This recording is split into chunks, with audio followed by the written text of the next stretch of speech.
Olá, meu nome é Marcos Klinger, sou professor de Teoria Geral do Processo e nesta aula nós iremos falar um pouco sobre o direito de ação, como segundo fundamento, como segundo pilar da teoria geral, segundo núcleo duro do estudo do direito processual.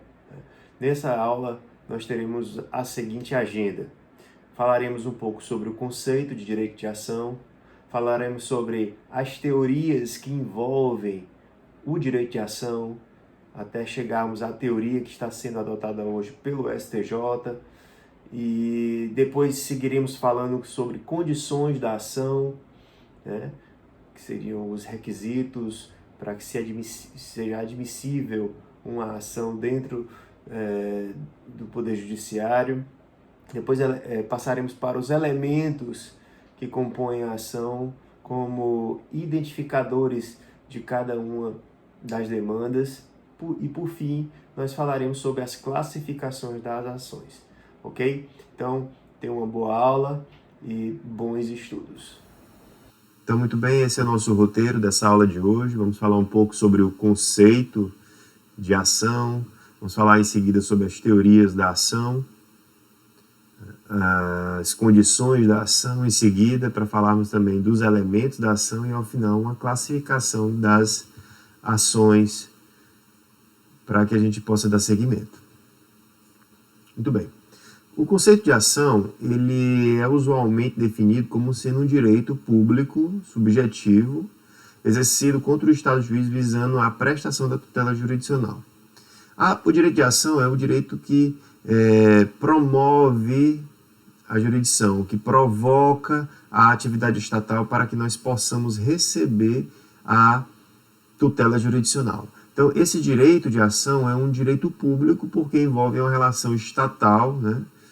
E é um direito, primeiramente, porque se contrapõe ao dever do Estado de resolver os litígios que são postos em juízo. Então, a jurisdição, como dever, se contrapõe ao direito de ação, que seria o de provocar o Estado, provocar o Poder Judiciário para que nos tutele a ordem jurisdicional, ok?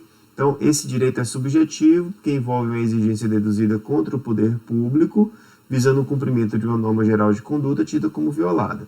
Ou seja, havendo uma lesão ou uma ameaça de direito, esse cidadão que tiver sido ofendido e estiver com o seu direito lesado, poderá ingressar em juízo para pedir a tutela jurisdicional e reaver o estado de coisas, pondo então fim à lide e fazendo com isso a pacificação social pelo processo, tá ok?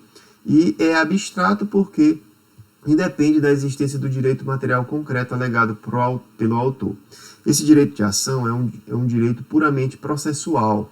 Ele não se mistura com o direito material, com a lesão do direito, com a ameaça do direito que está sendo discutido em juízo, concretamente. De modo, então, que esse direito de ação é uma relação que se estabelece, primeiramente, entre o autor da ação, que seria a pessoa lesada, e o Estado juiz, para que, assim, né, uma vez preenchidos os requisitos de admissibilidade, o processo possa ser analisado pelo juiz e o mérito possa ser discutido, seja pela procedência ou seja pela improcedência. Então, o que quer dizer isso? O direito material, que é o bem da vida, ele pode ser tanto procedente como improcedente. E, para se chegar a isso, é primeiro necessário que estejam preenchidas as condições da ação, ou seja, estejam preenchidos todos os requisitos do direito de ação para que o Estado possa exercer a tutela jurisdicional.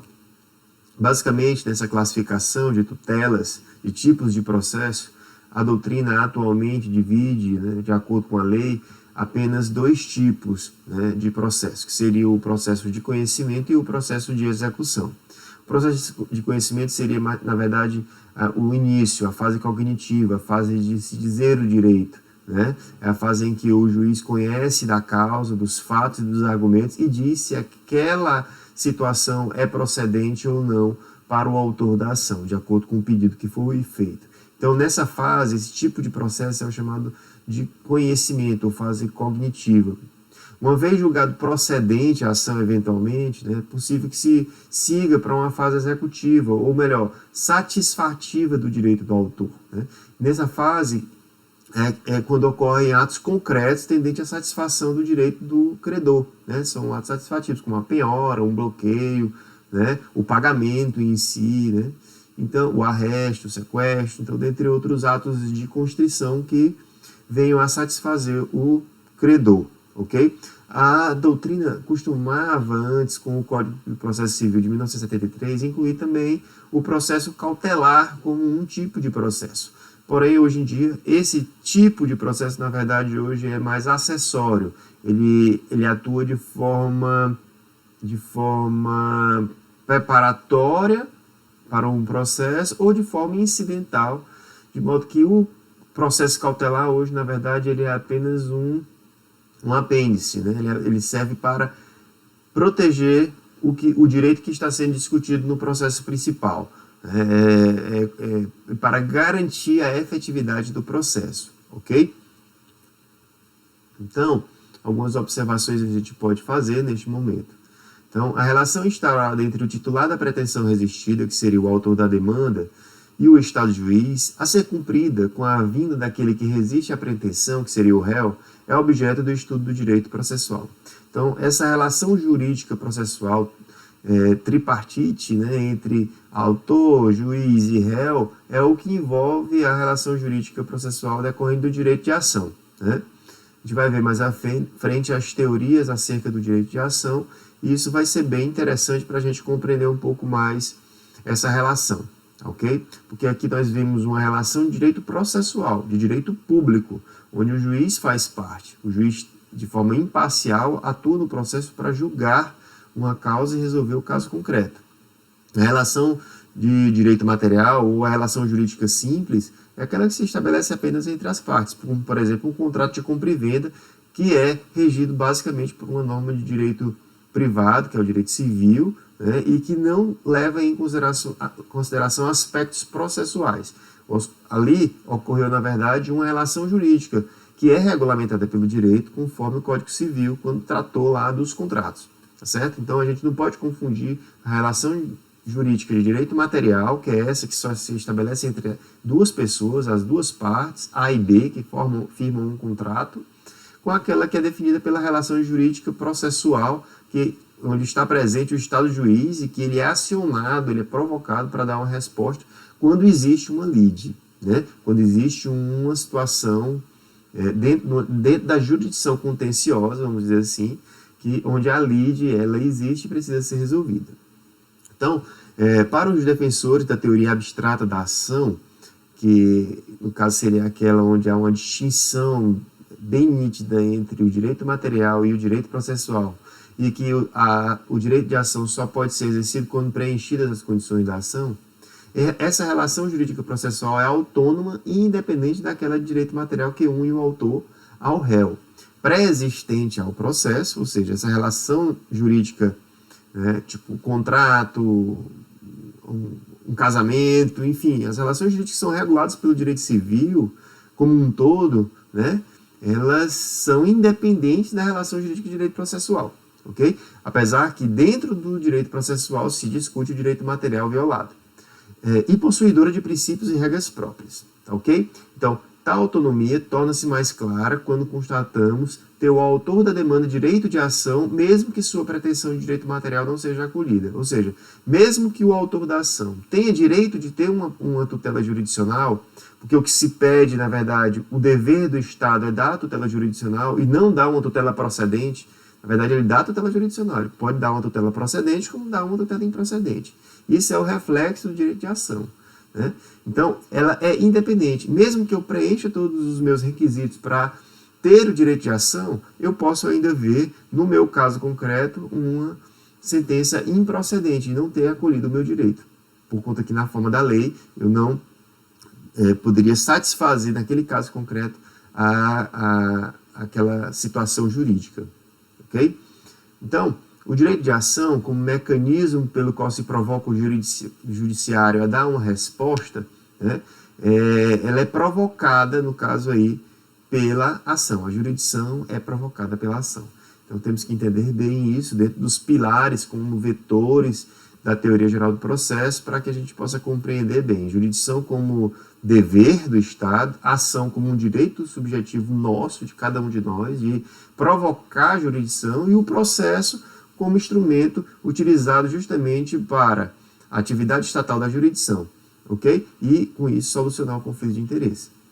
Então, o direito de ação é sempre uma faculdade daquele que se sente prejudicado, ou seja, uma vez ocorrida a lesão, uma vez ocorrida a ameaça ao direito, a parte lesada ou ameaçada é quem vai decidir se vai ou não promover o direito de ação, provocando o judiciário e daí ter uma resposta jurisdicional. Se ele se conformar sem precisar entrar na justiça para poder resolver o seu problema, isso vai caber a ele decidir, ok? Então, para ser reconhecido o direito do autor à tutela jurisdicional, que seria a sentença de mérito, se faz a análise do preenchimento dos requisitos estabelecidos em lei, nominados como condições da ação. Ou seja, para que o autor da ação tenha direito a uma resposta jurisdicional, a uma tutela jurisdicional, seja ela pela procedência, seja ela pela improcedência, é necessário que preencha as condições da ação. Lembrando, o Código de Processo Civil não utiliza mais esse termo condições da ação. Né? São essas condições de natureza pública, né? Que inclusive o próprio juiz pode reconhecê-las de ofício. Não existe mais esse termo condições da ação dentro do Código de Processo Civil de 2015, que entrou em vigor em 2016. Daí, a gente tem que compreender um pouco a distinção entre carência da ação e improcedência da demanda, improcedência da ação também. Quando um autor é carente de ação, ele não pode ter com isso uma resposta de mérito, né? Ele não preencheu um requisito de admissibilidade do mérito. Se ele não cumprir as condições para o direito de ação, o juiz extingue o processo sem resolução de mérito, né? E a improcedência da ação, por sua vez, já tem superado a questão das condições da ação. O juiz já reconheceu que o autor tem direito de ação, tem direito a pedir a tutela jurisdicional, porém no mérito, ou seja, no direito material lesado, no direito material ameaçado, no direito discutido, ele não tem razão, ele não tem direito ao que ele pediu em juízo. Daí, recebendo com isso, a tutela jurisdicional de improcedência, tá bom? Por fim, a carência de ação é, portanto, forma anômala de extinção do processo, porque a lide permanece sem solução e pode dar asa a uma nova demanda. Isso é justamente porque, como não fez coisa julgada material, ou seja, não teve uma análise do mérito, apenas extinguiu o processo, a sentença que determinou o processo como a doutrina costuma chamar, é meramente terminativa, né? E isso permite que o autor da ação venha a ajuizar novamente uma nova demanda, né? De repente cumprindo a condição da ação que faltou no processo anterior, e com isso ver solucionado a sua questão de mérito. Para fechar esse primeiro ponto do conceito, a gente lembra que os núcleos duros da teoria geral do processo, que seriam a jurisdição, a ação, a exceção, né, que seria a defesa, e o processo. Basicamente, a doutrina costuma chamar a jurisdição, a ação e o processo como vetores da teoria geral. Entendendo esses parâmetros, esses institutos, você tem uma grande facilidade de entender os demais ramos do direito processual, notadamente o processo civil. Então, a jurisdição seria a função do Estado, a atividade estatal, que consiste no poder porque é um poder estatal, está dentro da tripartição de poderes, e dever porque ele deve solucionar o conflito de interesse, porque ele tomou para si essa função, né, substitutiva das partes, de aplicar a lei ao caso concreto, né, e com isso solucionar os conflitos de interesses de forma imparcial, né. Já o direito de ação seria o direito que se sobrepõe ao dever do Estado de solucionar os conflitos de interesse, ou seja, é o direito público subjetivo, porque é um direito que envolve a atividade estatal, subjetivo porque cabe a nós decidir, né, o momento adequado, e por ser um direito que nos faculta exercer essa provocação do Estado, né, por meio do qual, pelo processo, se pede a tutela ou o provimento jurisdicional, que necessariamente não será pela procedência ou pela improcedência. Você tem como meio de se fazer isso o processo, que seria o instrumento de solução de conflitos, como um método. Então, daí o processo seria o instrumento utilizado pela parte para que se resolvesse essa questão que foi colocada em juízo. Então, daí nós temos a jurisdição, temos a ação e temos o processo. Dentro do direito de ação e dentro do processo e do procedimento, nós temos a exceção, que seria o direito de defesa, o direito de resposta, o direito de contestação do réu, que nesse momento pode impugnar todos os fatos e argumentos colocados pelo autor, enfim, garantindo-se o contraditório e o devido processo legal, o direito de defesa ele deve ser exercido. E no procedimento, né, que seria a sequência de atos que o processo percorre até se chegar na decisão final. Então, esses seriam os grandes fundamentos do processo, da teoria geral, e que deve ser entendido por todos vocês, meus queridos alunos, pois, uma vez compreendido esses conceitos, esses institutos, fica muito mais fácil você compreender os demais instrumentos, os demais conceitos que envolvem todo o processo, notadamente o processo civil. Muito bem.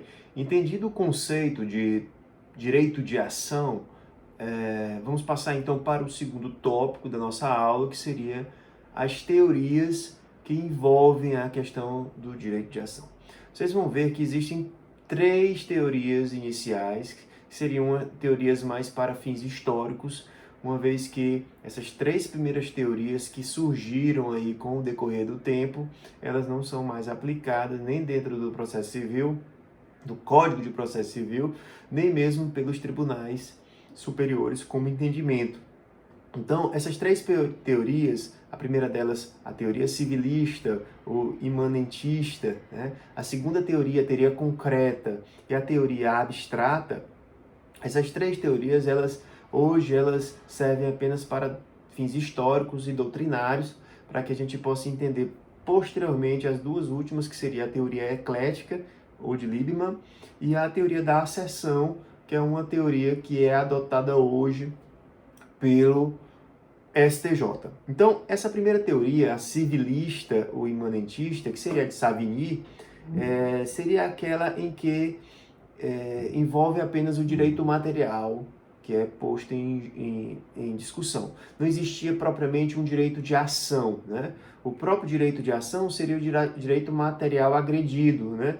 Seria, havendo uma agressão, haveria uma reação e daí haveria uma ação, né? Não haveria distinção básica entre direito processual e direito material. A verdade é que não existia nenhum direito processual neste momento desta teoria que viesse, no caso, a explicar um direito de ação. Né? O direito de ação, na verdade, ela surgiria através da reação que se dava ao conflito que estava começando a surgir, ok? A segunda teoria seria aquela teoria concreta, onde condicionava o direito de ação a do próprio direito material que estava sendo discutido. Nesse momento, a gente começa a observar uma pequena distinção entre direito material e direito processual.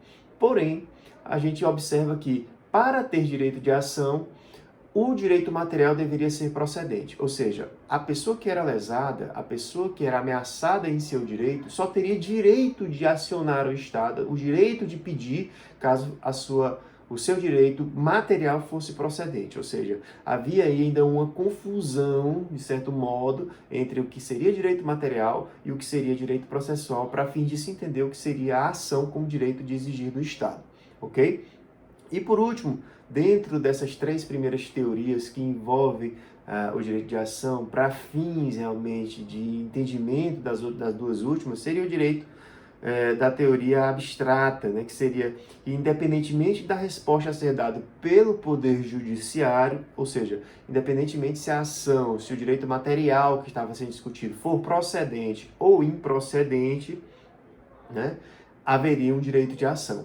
Aqui a gente ainda não observa nitidamente a questão das condições da ação, as condições que a parte autora deve preencher para que tenha direito a uma tutela jurisdicional, uma resposta de mérito. Professor, e o que foi que aconteceu depois disso? Muito bem, houve com isso uma evolução nas teorias sobre o direito de ação, que foi feito pelo Liebman, que é um dos grandes estudiosos de direito processual, que constituiu com isso uma teoria eclética, uma teoria que envolveu, né, o direito de ação de modo que para que a parte possa ter, né, um direito, no caso a resposta de mérito, a resposta à tutela jurisdicional, fosse necessário o preenchimento de algumas condições da ação. Ou seja, havendo a pretensão inicial, esse direito de ação como direito a uma resposta de mérito, que independe de procedência da ação ou não, ainda se faz necessário o preenchimento das condições da ação. A gente vê bem isso, né, no Código de Processo Civil, no artigo 17 e no artigo 485, inciso 6º, né, que diz que para postular em juízo é necessário ter interesse e legitimidade. Ou seja, dentro da teoria de Liebman, dentro da teoria eclética, que assim, a doutrina ela aponta que o processo civil, o Código de Processo Civil, leva em consideração essa teoria, né, a gente vê que para você ter uma resposta de mérito, seja procedente ou improcedente, diferente lá daquela teoria concreta, né, porque ela diz concreta no sentido de que só tem direito de ação se a ação for procedente, se o autor da ação, que tiver seu direito lesado ou ameaçado, tiver razão, né? Aqui na teoria eclética, além de você misturar um pouco da concreta com a abstrata, e por isso chamam de eclética, né? A gente para observar o direito de ação é preciso o preenchimento de condições. Lembrando, o Código de Processo Civil de 2015, que entrou em vigor em 2016, ele não utiliza mais esse termo condições da ação, como utilizava o código anterior. Então, o novo Código de Processo Civil trata apenas como elementos necessários para postular em juízo, como sendo o interesse e a legitimidade, que seria outro detalhe. Antes, a doutrina traziam 3 condições da ação. Hoje só são 2, que seriam o interesse e a legitimidade ad causa. A gente vai, inclusive, estudar sobre isso, quando estiver falando sobre as condições da ação. Retirando a possibilidade jurídica do pedido, onde a doutrina, né, e os juristas, que no caso elaboraram o novo Código de Processo Civil, entenderam que essa possibilidade jurídica estaria dentro do interesse de agir como necessidade de adequação, né, daquela ação para você ter uma resposta de mérito, tá ok? Por fim, a gente tem a teoria da acessão. A teoria da acessão hoje é muito reconhecida no STJ, no Superior Tribunal de Justiça, e ela é analisada como? Bom, as condições da ação são analisadas com base nas assertivas que o autor faz na petição inicial. Seria um status assertionis, ou seja, de acordo com aqueles elementos que são colocados na petição inicial sem observar o réu, que ele vai falar na contestação, o juiz observa as condições da ação. Se ele perceber que dentro dos fatos e dos argumentos que estão lá, as partes envolvidas e o pedido estiver tudo correlacionado, mesmo que aquilo não seja de fato o que vai ser provado no processo, aquilo, dentro das assertivas do autor na petição inicial, estariam preenchidas as condições da ação. Isso tem grande relevância dentro do processo, por quê? Porque se o juiz entender inicialmente que as condições não estão preenchidas, dentro, por exemplo, de uma legitimidade ad causa, né, o juiz vai extinguir o processo sem resolução do mérito. Ele observa que não tem condição, um requisito para realmente se dar uma resposta de mérito para aquela ação. Aí daí se utiliza o artigo 485, inciso 6 do CPC, que diz que se resolve-se o mérito, extingue-se o processo sem resolução do mérito quando faltar se faltar interesse ou legitimidade. No caso, então, se faltar uma dessas condições da ação, o processo é extinto sem resolução do mérito. Se houver uma contestação e o réu provar que ela é parte ilegítima, daí o juiz ele já analisa a questão a nível de mérito e extingue o processo com resolução de mérito mesmo. Vamos dar um exemplo, por exemplo, de uma ação de investigação de paternidade.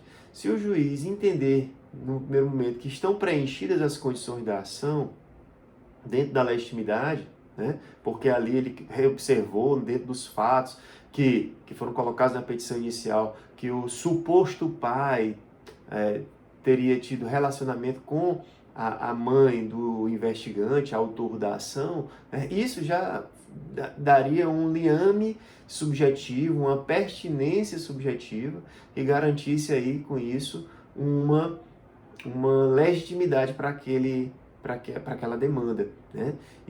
Porém, se no decorrer da ação, com a contestação, vir um DNA, né, e dali se provar que o suposto pai não é realmente o pai, nós estamos analisando verdadeiramente o mérito, e não uma legitimidade ad causa, né? E aí o juiz já julga o mérito e julga, no caso, já improcedente a ação, ok? Vamos lá. Então, a teoria da ação leva em consideração as assertivas que o autor colocou na petição inicial para fins de análise das condições da ação. Ok? Tudo bem? Esse aqui é o nosso slide sobre as teorias do direito de ação, né? Falamos bem da teoria civilista, imanentista, concreta e abstrata, como teorias que servem mais para uma doutrina, né, de entendimento, para fins de conhecimento histórico de como foi a evolução do direito de ação no ordenamento jurídico brasileiro, até chegarmos à teoria eclética, que foi desenvolvida e defendida por Liebman, e que, no caso, considerou que o direito de ação seria um direito a uma resposta de mérito perante o Poder Judiciário, independentemente da procedência ou não da ação, desde que preenchidos as condições da ação. Isso vem bem claro, bem definido no Código de Processo Civil, nos artigos 17, que especifica que para postular em juízo é necessário ter interesse e legitimidade como condições da ação, que é o ponto que nós vamos já iniciar, né? E o artigo 485, que fala que o juiz não resolverá o mérito quando verificar a ausência da legitimidade ou interesse processual.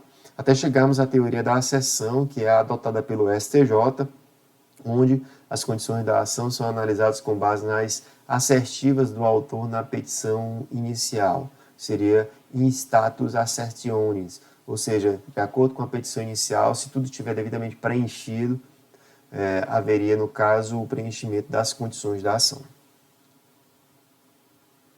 Passando já para esse tópico, condições da ação, a gente tem que relembrar que os requisitos de admissibilidade do mérito são dois: os pressupostos processuais e as condições da ação.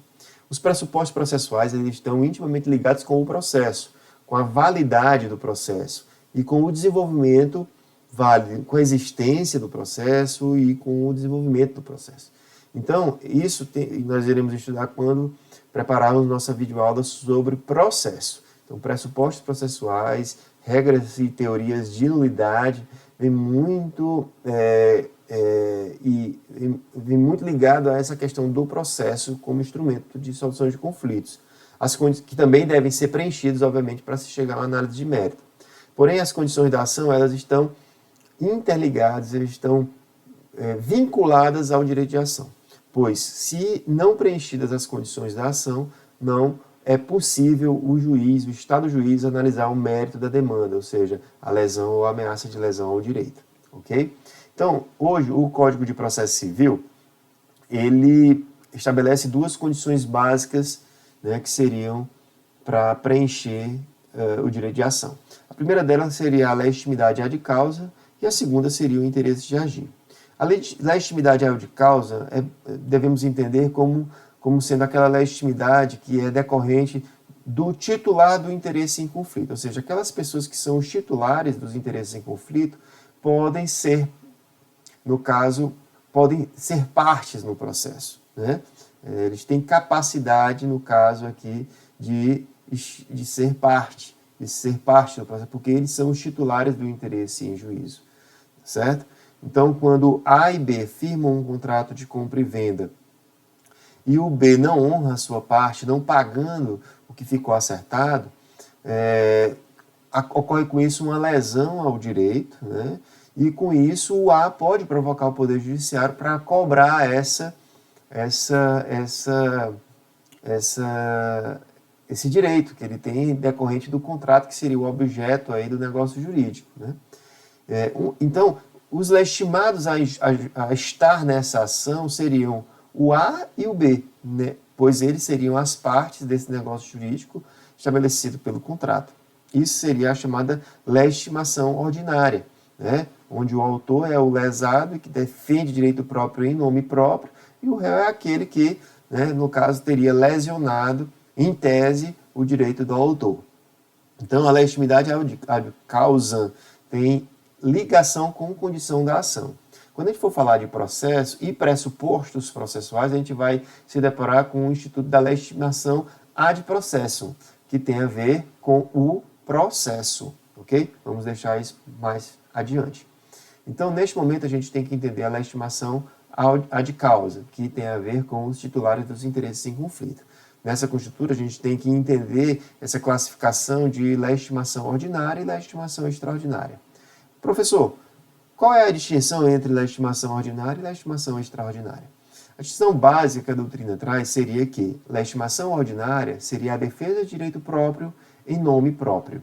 Ou seja, o A e o B, nesse exemplo que eu citei do contrato, seriam os titulares dos interesses em conflito.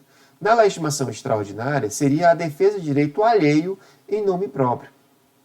A legitimação extraordinária só é permitida, né, para fins de averiguação da condição da ação quando a lei expressamente autoriza terceiros virem a juízo em nome próprio litigar a defesa de direito alheio. Ou seja, se a lei não estabelecer essa legitimidade que seria extraordinária, não é possível se acolher uma legitimação onde um terceiro venha a defender, né, um direito alheio. É preciso que a lei estabeleça expressamente sobre isso. Por exemplo, o Ministério Público, em muitos momentos, ele é legitimado para defender interesses, né, de menores, de incapazes, de idosos.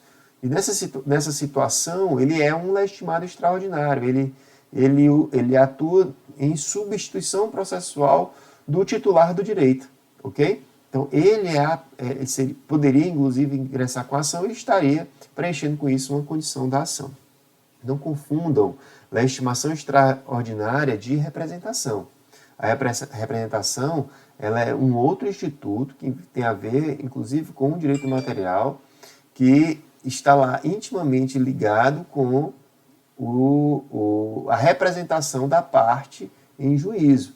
Uma coisa é ter capacidade de ser parte, outra coisa é a capacidade de estar em juízo.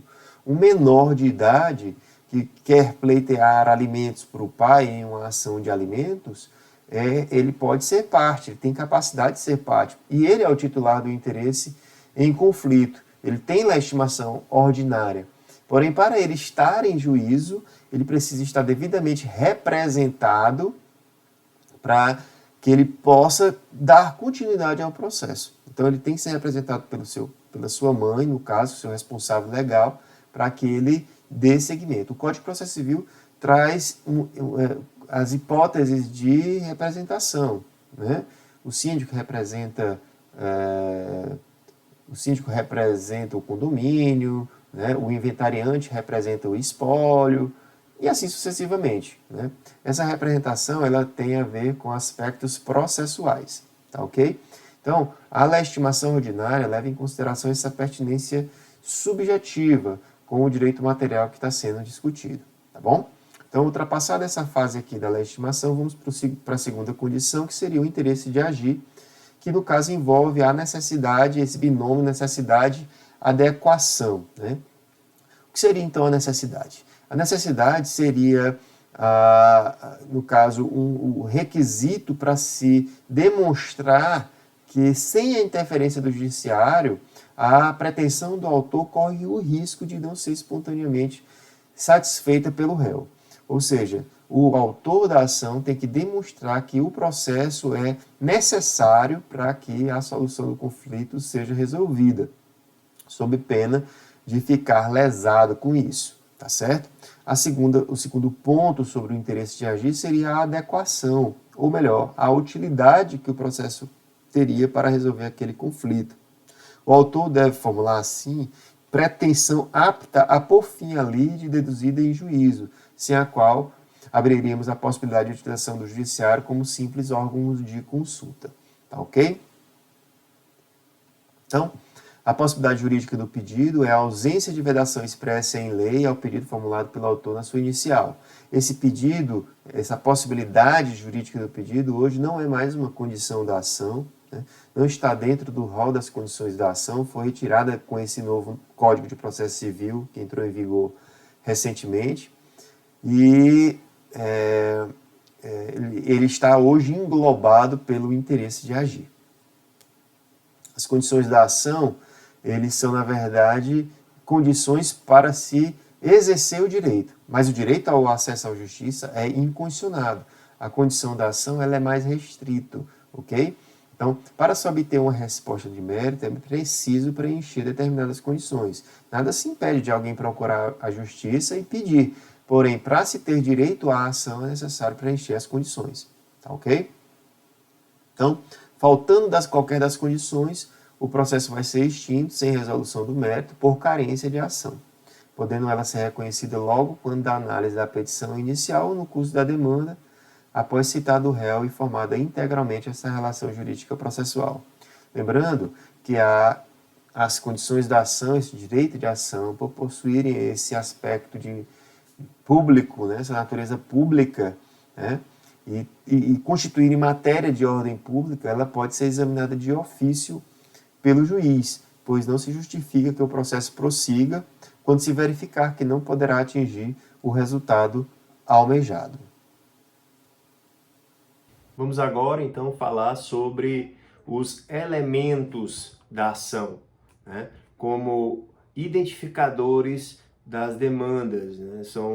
É o verdadeiro RG que identifica cada demanda. Então, dentro desse panorama dos elementos que compõem a ação como demanda, nós temos basicamente 3 elementos, que seriam as partes envolvidas no litígio, né?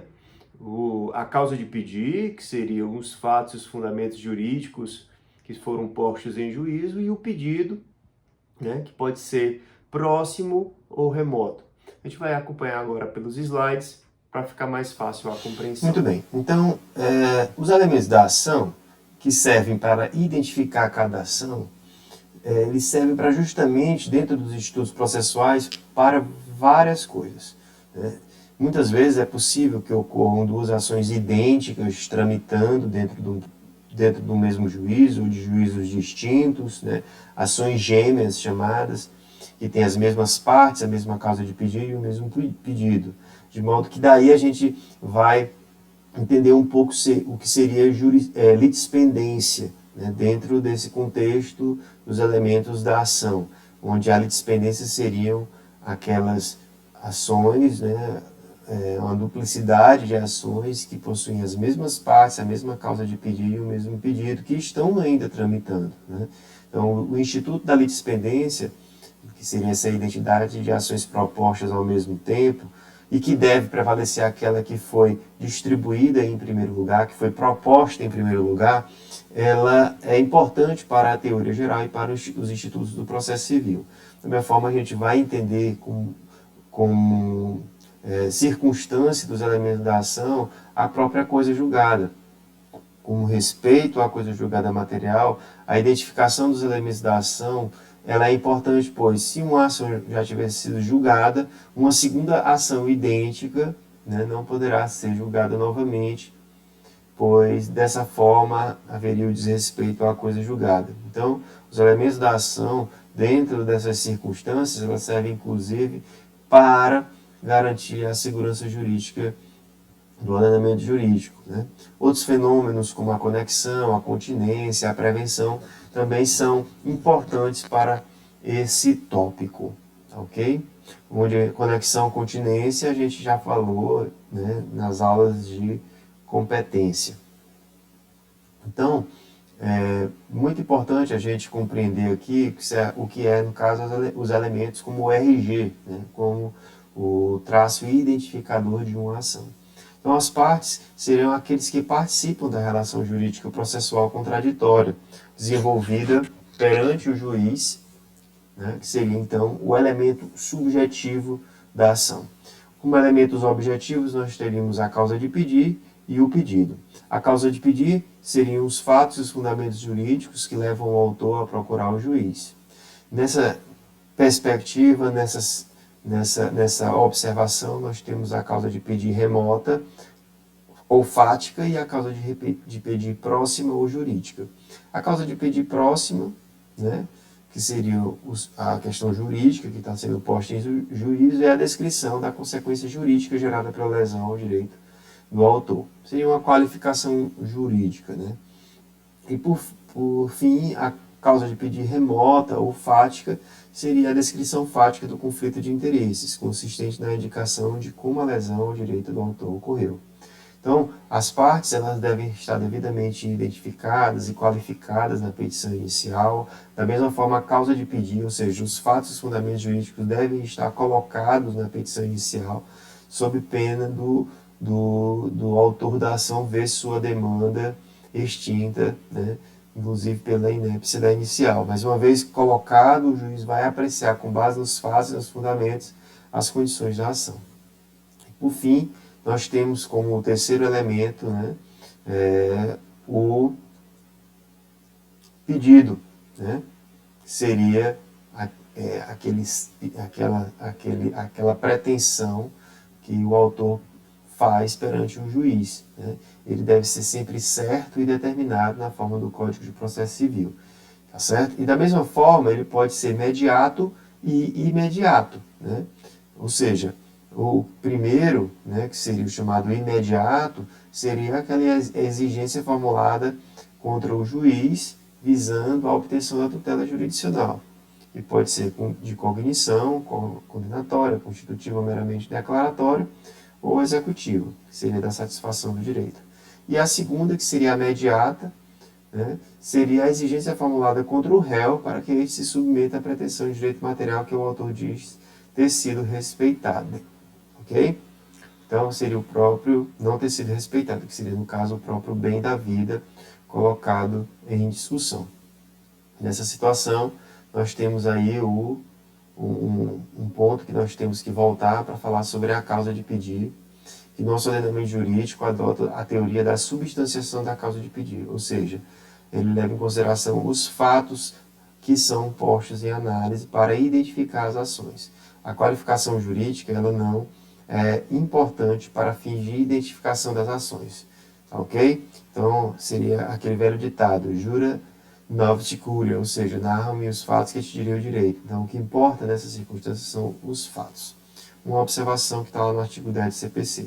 O juiz não pode decidir em grau algum de jurisdição com base em fundamento a respeito do qual não se tenha dado às partes a oportunidade de se manifestar, ainda que se trate de matéria sobre a qual deva decidir de ofício, né, que é o princípio do contraditório, e todos os fundamentos devem ser discutidos em juízo. Quanto às classificações das ações, a gente tem uma primeira classificação que seria atividade exercida pelo juiz. Então, nós já falamos lá no início da nossa aula, existem ações de conhecimento e ações de execução. As ações de conhecimento visam levar ao conhecimento os fatos constitutivos do direito alegado pelo autor e obter uma declaração sobre a qual qual das partes tem razão, mediante a aplicação e especialização da norma material ao caso concreto. E temos também a de execução que são providências concretas, materiais destinadas à satisfação do próprio direito. É a ação de provimento satisfativo do direito decorrente da inevitabilidade. Então, dentro dessa primeira classificação, nós temos processo de execução. Não estamos falando mais de processo cautelar, autônomo, que hoje ele é um processo incidental, acessório, ou até mesmo do processo de execução, para garantir a satisfação do processo, como garantia do próprio processo. Conforme a natureza jurídica da sentença de mérito solicitada, a gente pode dividir essa classificação de ações em meramente declaratórias, ações constitutivas ou desconstitutivas e ações condenatórias. Okay? A meramente declaratória é aquela que se limita a declarar a existência ou inexistência de uma relação jurídica, ou da autenticidade ou da falsidade do documento, sem que se pretenda compelir ao réu a prática de sequente a apelação da sentença de mérito. Ou seja, ele visa apenas declarar uma relação jurídica que não foi reconhecida pelo direito. Investigação de paternidade, do casamento, uso capião. Então, nessas ações não demanda nenhuma fase executória. No comando da sentença se exaure toda a tutela jurisdicional. Em seguida, nós temos a tutela constitutiva. Nessas ações, o autor busca não só a declaração do seu direito violado, mas também a consequente criação ou extinção da relação jurídica material pré-existente. Ou seja, é firmado um contrato dentro de um negócio jurídico e por conta de alguma quebra do contrato ou falha no cumprimento de alguma das cláusulas, pede a anulação do ato jurídico, ou seja, a extinção da relação jurídica. Nesse caso, seria uma ação desconstitutiva. Tá bom? Então, é um exemplo acabei também de dar. Também não demanda executória, já se exaure ali naquele momento com a sentença. Já a condenatória, esse tipo de ação condenatória é aquela em que a pretensão do autor consiste na declaração de que possui o direito material, mas também na fixação de uma obrigação de dar, fazer, não pagar quantia em direito a ser imposta ao réu, se não cumprida, geral de exigir do Estado juiz faça valer coativamente sua decisão. Por exemplo, uma ação de cobrança. O autor reconhece que o devedor deve pagar ao autor, ao credor, uma certa importância, e com isso ele reconhece e manda pagar. E, consequentemente, há uma sentença declaratória e condenatória sobre o réu. Se ele não cumprir espontaneamente, é possível que o credor passe então a uma fase executória, de execução daquela sentença judicial, para que possa satisfazer seu direito. Tá bom? Vamos para frente. Existem outras espécies de ação, seria uma tutela mandamental ou tutela executiva lato sensu. A mandamental são aquelas que são determinadas através de segurança e obrigações de fazer ou não fazer. Ela não se confunde com a executiva lato sensu, porque na lato sensu ela não é cumprida por determinação judicial. Quem deve cumpri-la é o próprio, no caso da lato sensu é o próprio devedor. Não havendo cumprimento das lato sensu, o próprio Estado poderá cumpri-la em seu lugar. Ok? Vamos lá. Então, existe também a tutela cautelar, que a gente pode conceituar como aquela que garante o processo, que assegura a eficácia da ação de execução. Por exemplo, um bloqueio, um arresto.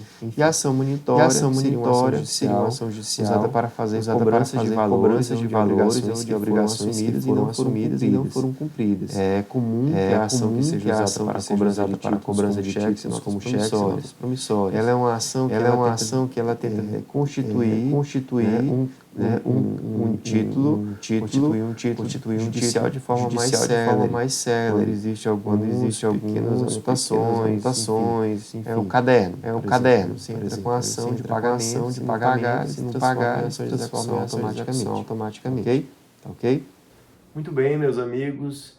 Essa foi a aula sobre direito de ação. Conceituamos o que seria o direito de ação, falamos um pouco sobre as teorias que foram desenvolvidas para explicar esse direito de ação, né? Lembrando aqui que a teoria da asserção é hoje adotada pelo STJ. Falamos também sobre os elementos da ação, que que seriam, no caso, as partes envolvidas no litígio, a causa de pedir e o pedido. Falamos também das condições da ação, que hoje se resumem à legitimidade, à de causa e ao interesse de agir. Não tem mais a possibilidade jurídica do pedido, ou seja, só são duas as condições da ação. E, por fim, nós vimos essa classificação dos tipos de ação como sendo uma classificação quanto à pretensão, né, do direito do autor. E é isso. Eu acredito que essa revisão foi importante e espero que vocês tenham bons estudos e um bom desempenho na sua vida acadêmica ou nas suas provas que virão aí pela frente, tá bom? Então, bons estudos e um forte abraço em todos.